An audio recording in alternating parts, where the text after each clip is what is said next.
Nashukuru sana kwa sababu ya siku ya leo na asante kwa vile huwa unaendelea na kunitazama.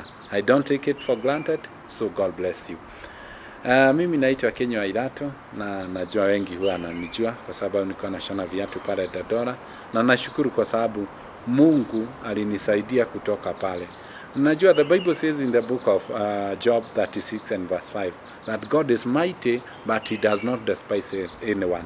Mungu ni mkubwa sana na ana uwezo, lakini huwa hamdharau mtu yeyote. Hata wewe utakuwa wa kwanza kudharauliwa. Kwa hivyo usikubali watu wa kudharau. Paulo aliambia Timotheo, don't let people to despise you. You may be young, but don't let anybody to despise you. Kudespise ni kuchukuliwa kiurahisi, ni kudharauliwa, ni kuonekana hawezi fanya kitu. Kwa hivyo hii ndio ile jambo inafanya watu wengi wasiweze kupenya, kwa sababu umedunishwa. Unajaribu kuangalia kama naweza fanya hivi, lakini unakumbuka vile ile neno uliweza kuambiwa ama ile ulielezewa ni neno la kudunishwa. Maana kuna watu hata wana kipawa ya kudunisha mtu.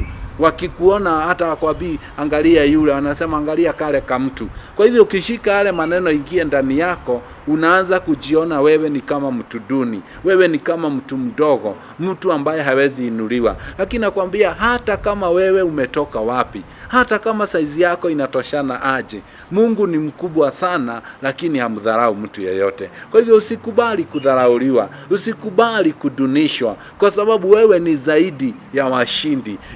You are beyond expectation. And the Bible says in the book of Ephesians 3 verse 20 that God will do exceedingly abundantly beyond what you expect. Kwa hivyo kama Mungu hakukudharau, kama yeye anaona kwamba una uwezo, wewe usikubali watu wa kudharau, usikubali kudunishwa na hali. Wewe kama mtu wa kuona kesho. Hata leo wakisema wewe utaweza, jua kesho yangu itakuwa mzuri. Wakisema leo sitafaulu, mimi ninajua nitafaulu, kwa sababu aliye ndani yangu ni mkubwa kuliko yule yuko duniani. Na ukiweza kuamini hivyo, utaweza kwenda zaidi, utaweza kwenda mbali, kwa sababu kudunishwa ndio kunazuilia watu wasikue wakubwa. Kuna watu wamekudunisha wewe ni wakukunywa chai ya shilingi 5.